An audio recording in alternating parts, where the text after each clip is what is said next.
Sud Radio, l'invité politique, Jean-Jacques Bourdin. Notre invité Jean-Louis Bourlanges, bonjour. Bonjour. Je rappelle que vous étiez député MoDem, que vous avez dirigé la commission des affaires étrangères de l'Assemblée nationale. Dirigé, présidé, mais dirigé. Diriger, ça n'a pas toujours été facile, hein, d'après ce que j'ai vu.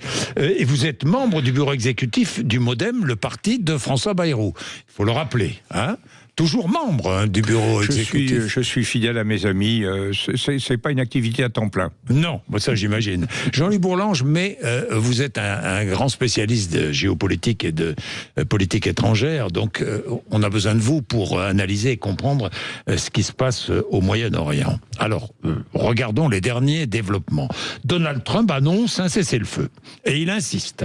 Il y a un cessez-le-feu, je décrète un cessez-le-feu entre Israël et l'Iran. Fin du conflit qu'il a baptisé la guerre de 12 jours. Félicitations à tout le monde, a-t-il dit dans une déclaration. Félicitations à tout le monde, comme si c'était la fin de la récréation. Quoi. Tout le monde, c'est l'autre nom de lui-même. Oui, comme si c'était la fin d'une récréation. Bon, sauf que depuis, l'Iran a tiré plusieurs missiles sur Israël, tuant 4 personnes à Beersheba dans le sud d'Israël, sauf que pour l'instant, Israël ne dit rien.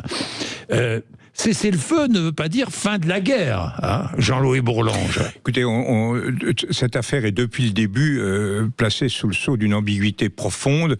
Est-ce que l'objectif était de prendre une mesure anti-prolifération nucléaire, à quoi correspondent évidemment les frappes américaines de dimanche dernier, ou est-ce que c'est une opération de déstabilisation et de remise en cause de l'État Mollah en Iran.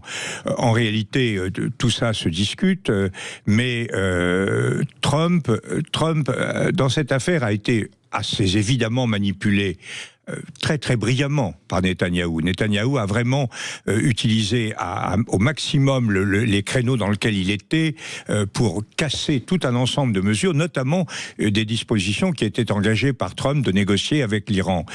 Et il a amené Trump à cette situation où il devait réagir. Et Trump a réagi en faisant ce que Poutine aurait appelé, et là ça aurait été justifié, une opération spéciale plus qu'une guerre. Mais Trump a évidemment le souci d'arrêter net. Trump, il veut toujours avoir le prix Nobel de la paix. Oui. Trump, il sait, il ne veut pas trahir sa promesse présidentielle de ne pas engager les États-Unis. Donc il a fait une opération ponctuelle, très rapide, et il veut que ça s'arrête. Ce qui veut dire, en tout cas, que le régime iranien reste debout. Oui, et ça, c'est quelque chose que Netanyahou a du mal à accepter, même si Netanyahou n'a absolument pas les moyens, avec ces quelques millions d'habitants à quelques milliers de kilomètres, enfin un peu plus de 1000 kilomètres de l'Iran, de changer le jeu. Donc on est dans une situation qui est tout à fait terrible. Et là, Trump essaie de récupérer le sens de la manœuvre, alors qu'elle lui a été imposée initialement par Netanyahou. Je comprends très bien. Est-ce qu'Israël aujourd'hui a les moyens? Est-ce qu'Israël aujourd'hui a les moyens, de s'opposer à cette volonté de Trump, aujourd'hui, et est-ce qu'Israël a les moyens de poursuivre la guerre ? Écoutez, je pense qu'elle a les moyens de poursuivre la guerre et de s'opposer, mais qu'elle n'a pas les moyens, Israël n'a pas les moyens de faire quelque chose de très substantiel et de très sérieux. Le problème de Netanyahou, sur l'ensemble des dossiers, c'est un mélange de deux choses. Une extraordinaire capacité d'homme d'État. Il l'a montré. Il a été, moi je suis très hostile à la politique de Netanyahou, mais je dis chapeau l'artiste. Hein, il a fait preuve de sang-froid, il a choisi le moment, il a choisi les efforts, il s'est appuyé sur un instrument d'information et technologique militaire de premier ordre. Il a fait, dans l'utilisation des moyens, il est champion du monde. Mais quand vous voyez sa politique, elle est toujours entièrement négative. C'est un homme qui détruit, qui ne remplace pas. C'est depuis le début sur Gaza, c'est ce qu'on lui dit. On lui dit, on fait des violences, etc. Mais où ça vous mène? Jamais aucune réponse. Je me rappelle avoir reçu, avec Madame Braun-Pivet, on avait reçu le président de la Knesset, et on lui dit, mais expliquez-nous, où est-ce que vous allez? Et aucune réponse.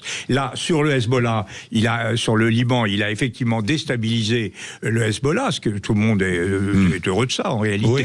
Mais mais il ne favorise pas une solution au Liban. Et même chose avec sur la Syrie, et évidemment, sur l'Iran, il n'a aucun moyen. On peut pas imaginer un changement de régime à partir de quelques frappes aériennes d'un État qui est très très fort militairement, mais quand même a des moyens quand même relativement limités. C'est un petit État, Israël. Donc on ne voit pas vers quoi ça aboutit. Oui. Et donc la question qui est posée, c'est de savoir si fondamentalement cette victoire de dimanche sur la prolifération est un véritable avantage pour Israël. Moi j'en doute. Je pense que je sais pas si les Iraniens étaient décidés à avoir la bombe, mais ce dont je suis sûr, c'est que maintenant ils sont décidés à l'avoir. Parce qu'ils ont compris. Ils ont compris ce que comprennent aussi les Ukrainiens, ce qu'ont compris les Irakiens, c'est que si vous ne l'avez pas, vous vous faites avoir. Oui. Si vous ne l'avez pas, donc ça encourage les Iraniens. Vous pensez que ça encourage les Iraniens à clandestinement continuer à enrichir de l'uranium et pourquoi pas comme l'ont fait les Coréens du Nord, clandestinement au départ. Vous savez, ils se sont dotés de l'arme nucléaire et aujourd'hui, évidemment, plus personne ne penserait à aller bombarder la Corée du Nord. Bien sûr, l'arme nucléaire, c'est une vieille technologie qui date de la première moitié du XXe siècle. C'est un vieux truc qui est à la portée de beaucoup de monde sous des formes différentes. Vous pouvez avoir une capacité de nuisance, de destruction massive, comme disait Monsieur Powell. Vous pouvez avoir une capacité de destruction massive de différentes manières. Ne serait-ce qu'une arme radiologique. Si les Iraniens conservent un peu d'uranium, et sans doute ils conservent un peu d'uranium, même s'ils font pas une bombe, ils le mettent dans une fusée et ils tapent Israël et ça pollue pour des milliers d'années un espace extrêmement large. Vous avez les guerres bactériologiques, vous avez un tas de moyens. Donc là, si l'Iran bascule dans une attitude de guerre totale, ce qui serait favorisé par la guerre civile, c'est sans doute ça que Trump a à l'esprit, éviter la guerre civile, éviter des comportements de desperados. Si les pasdarans à Téhéran ont un comportement de desperados, c'est extrêmement dangereux. Donc à la limite, plus on marque des points contre le régime iranien, plus la situation est dangereuse. Plus la situation est dangereuse. Bon, cessez le feu. Peut-être, on va voir dans les heures et les jours qui viennent, mais fin de la guerre, non. En plus, les Iraniens, alors c'est très difficile de comprendre comment les Iraniens fonctionnent. Oui. J'ai une anecdote que je vais vous raconter du président Ahmadinejad. Il était allé voir le guide suprême en lui disant, guide suprême, il faut qu'on élargisse très considérablement les avenues de Téhéran. Alors, le guide suprême lui avait dit pourquoi ? Parce qu'il faut préparer le retour de l'imam caché, qui est la grande figure de la religion chiite. Alors quand vous raisonnez comme ça politiquement, vous voyez que ce sont des gens qui ne sont pas tout à fait câblés comme nous. Donc on a du mal à comprendre exactement leur attitude, et nous ne sommes pas sûrs qu'ils auront une attitude totalement rationnelle sur tous les sujets. Alors moi je me pose une question, c'est est-ce qu'Israël et est-ce que les États-Unis veulent la chute du régime iranien, sincèrement ? Je ne sais pas. Je crois que Netanyahou, ce qui sous-tend Netanyahou, c'est qu'il veut un Israël puissant. Et là, Israël est puissant. C'est de très loin la première armée du Moyen-Orient sur un ensemble un champ de ruines politique. Autour de lui, alors bien sûr il y a l'Arabie Saoudite, il y a quand même un certain nombre de choses, et l'Égypte, mais autour de lui, ce qu'il veut, c'est des sociétés divisées, chaotiques. C'est le choix qu'il fait sur le Liban, c'est le choix qu'il fait sur la Syrie, et c'est sans doute le choix qu'il pourrait être tenté de faire sur l'Iran, mais comme je le disais tout à l'heure, là est le vrai danger. Donc le problème d'Israël, et c'est pour ça qu'ils ont refusé, que Netanyahou refuse la négociation, c'est qu'il n'arrive pas à concevoir l'idée d'un ordre moyen-oriental dans lequel il est en face de lui des interlocuteurs qui soient avec lesquels il puisse avoir comme dirait Trump, un deal équilibré. C'est sa politique aussi vis-à-vis des Palestiniens. Oui, absolument, bien sûr. C'est la même réflexion. Oui, c'est la même réflexion, et je crois que c'est... Vous savez, j'ai un ami très grand ambassadeur qui m'a raconté qu'il avait déjeuné avec Rabin juste avant la mort de Rabin. Et Rabin lui avait expliqué, lui avait dit, il faut un État palestinien, parce que sinon le sionisme va mourir. Pourquoi ? Parce que le sionisme, c'est la rencontre de la vocation du peuple juif à exister dans un État démocratique. Or, si nous n'arrivons pas à offrir aux Palestiniens quelque chose qui leur permette d'exister, nous renoncerons à la démocratie et nous imposerons une logique de domination absolue qui est la négation du sionisme. 15 jours plus tard, il était mort. Ouais. Ben oui. Dites-moi, j'ai vu Emmanuel Macron déclarer si changement de régime il doit y avoir en Iran, il doit être le fruit du peuple iranien lui-même, pas des bombes. Bon, c'est une évidence quand même. Hein. D'ailleurs, nous répétons beaucoup d'évidences. Il répète beaucoup d'évidences, non, Emmanuel Macron? Écoutez, il vaut mieux il semble un peu perdu, là, non? J'ai l'impression qu'il est perdu, non? Les Américains ont un mot qui me fait... Stereotype, save time. Les lieux communs gagnent du temps. Parce que les lieux communs sont assez justes le plus souvent, contrairement à ce qu'on pense. Et je crois que... Moi, je trouve que la réaction a été... le balancier a été un peu trop fort. Je crois qu'il avait assez bien réagi face au déclenchement de la guerre. Et là, il y avait vraiment...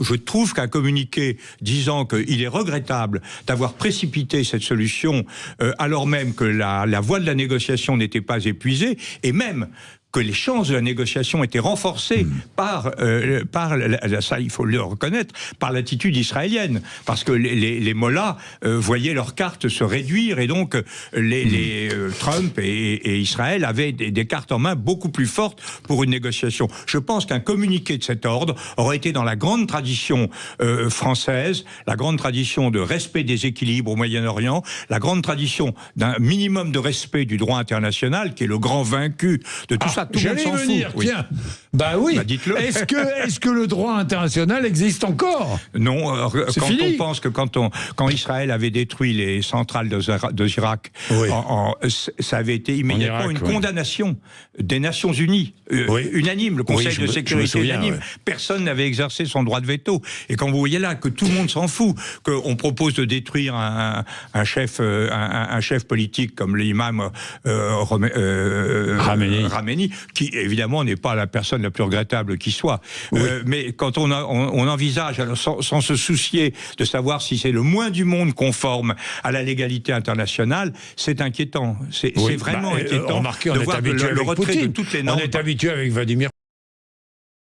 Et le président Trump a cautionné ces manquements au droit international de Poutine, et lui-même se livre à des gesticulations vis-à-vis de ses alliés qui sont inimaginables. Que ce soit le Canada, le Groenland, le Danemark.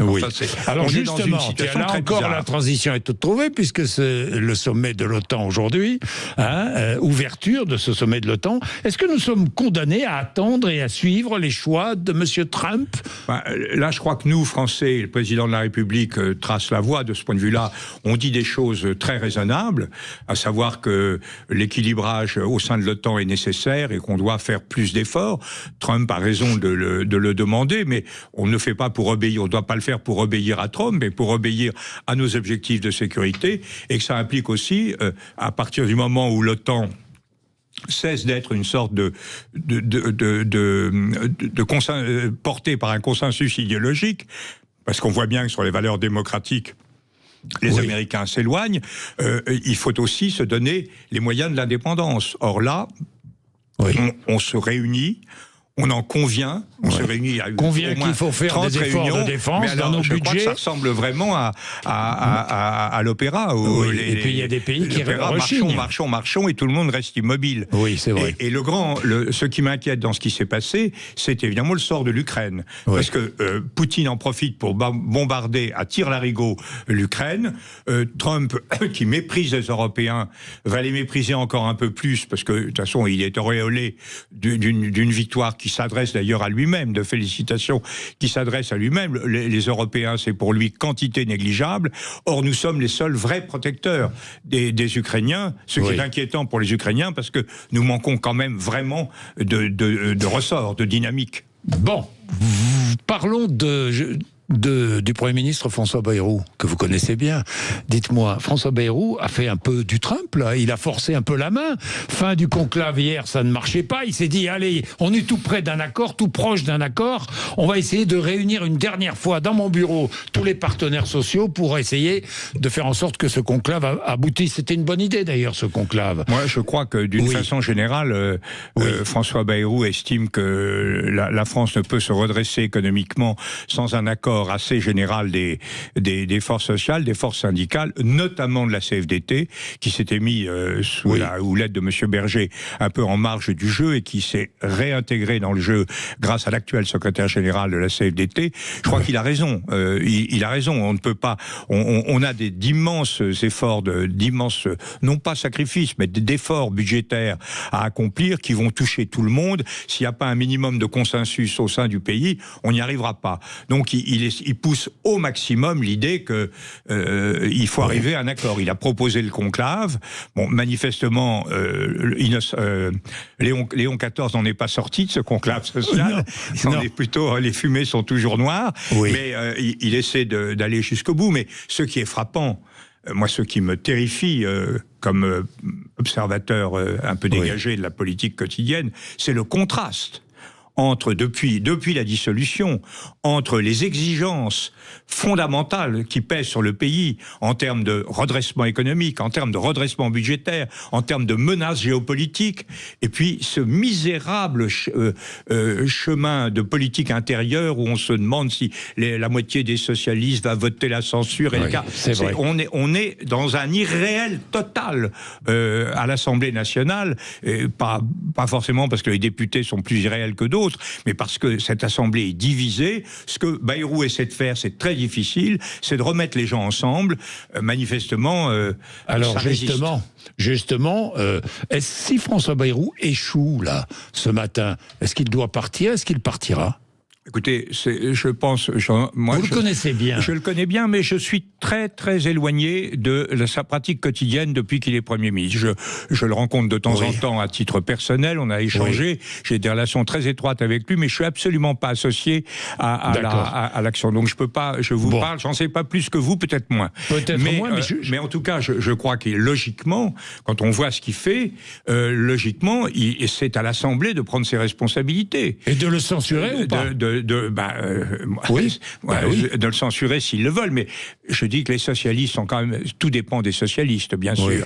Le RN fera ou ne fera pas, ça dépend de leur propre logique intérieure, mais c'est pas du tout objet de négociation avec la majorité. En revanche, les socialistes, je voudrais savoir ce qu'ils veulent, parce que ce congrès a été lamentable, l'élection de leur leader a été vraiment un non-événement, ils sont incapables et de se défaire de l'alliance avec LFI et de l'assumer vraiment. Sur aucun sujet, ils n'émettent un discours, sur aucun sujet. Il n'y a pas de politique économique, pas de politique budgétaire, pas de politique européenne, pas de politique de défense. C'est nada, la politique socialiste aujourd'hui. Et c'est grave, quand on voit ce qu'a été ce parti, la contribution qu'il a apportée à l'Alliance Atlantique, à la construction européenne, à l'assainissement financier à travers des personnalités très différentes, depuis Léon Blum en 47 jusqu'à François Mitterrand et Lionel Jospin. On se dit qu'il y a quand même quelque chose de très grave. La maison brûle. La maison brûle, justement. En février, vous disiez, la France passe totalement à côté des choix cruciaux qu'il faut faire. Depuis la dissolution, pas un problème sérieux n'a été abordé.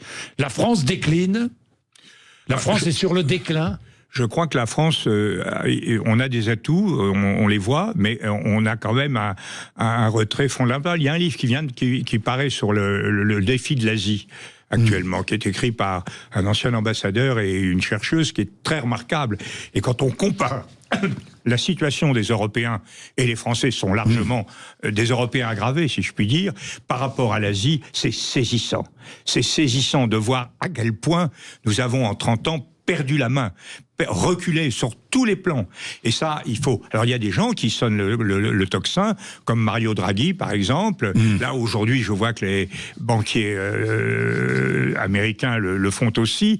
On voit assez bien ce qu'il faut faire pour redresser le pays et pour redresser l'Europe.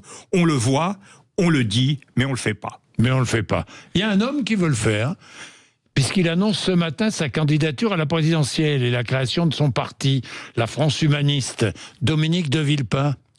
Oui, alors Dominique de Villepin, ce sont des choix assez particuliers. Je peux pas dire personnellement que je me reconnaisse dans ce philo-poutinisme et je trouve que c'est quand même il n'a jamais été très européen. Or, c'est d'Europe que ça dépend. Il est très très sensible aux sirènes russes, et je crois quand même que l'un des, pas le seul axe, mais l'un des axes d'un redressement, c'est quand même de prendre toute la mesure de la menace que représente Poutine, non seulement sur l'Ukraine, mais sur notre système de valeurs, sur le. Donc, je pense qu'il est assez inadéquat. Il est servi évidemment. Vous voteriez pour lui ? Comment ? Vous voteriez pour lui ? Ah non, je ne pense pas. Enfin, vous savez, moi, je voterai très simplement pour celui des candidats issus du bloc central. Mais est-il issu du bloc central ? Il est allé à la fête de l'humanité en disant que nous avons tort et vous avez raison. Il a été applaudi, évidemment, quand vous dites ça aux communistes. Ils sont tout contents. Mais moi, je voterai à la prochaine présidentielle pour tout candidat qui émergera entre les deux extrêmes, entre Mélenchon et Le Pen. Mais comment faire émerger un candidat ? Parce qu'il y en a tellement. Jean-Luc Bourlanges, vous voyez la liste qui s'allonge de semaine en semaine. Écoutez, je vais vous dire la façon dont j'analyse ça très rapidement. Si il faut que ce soit un candidat qui représente à peu près tout le spectre depuis Retailleau jusqu'à Glucksmann pratiquement. Oui. Si vous avez une polarisation à droite, par exemple Retailleau, et vous aurez une polarisation à gauche. Et à ce moment-là, vous risquez d'avoir au présidentiel les représentants du bloc central arriver en position 3 et 4, et nous serons à ce moment-là confrontés à un choix extrêmement difficile et très peu satisfaisant entre Madame Le Pen ou Monsieur Bardella et Monsieur Mélenchon. C'est ça qu'il faut éviter. C'est pour ça que moi je milite très modestement à votre radio. Je milite pour qu'il y ait effectivement un candidat qui sache tenir les deux bouts de la chaîne au sein du bloc central. Merci beaucoup Jean-Louis Bourlanges d'être venu nous voir ce matin, c'était passionnant. Merci, vous êtes sur Sud Radio, 8h56.